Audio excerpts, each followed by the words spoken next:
দফায় দফায় ভারী বৃষ্টিতে রাজধানীর কারওয়ান বাজারে সৃষ্টি হয়েছে জলাবদ্ধতা।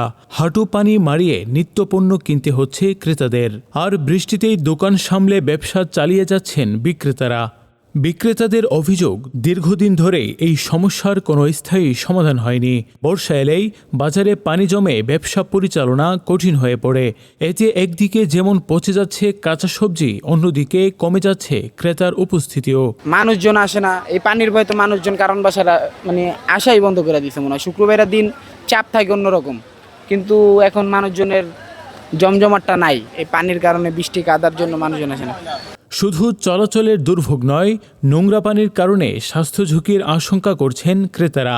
দ্রুত জলাবদ্ধতা নিরসনে কার্যকর ব্যবস্থা নেওয়ার দাবি জানিয়েছেন তারা। পানির কারণে যাইতে পারতেছি না, সকাল ধরেই অপেক্ষা আছি, বাজারে যামু, সবজি কিনুম, এখন আইসা দেখি আবার পানি।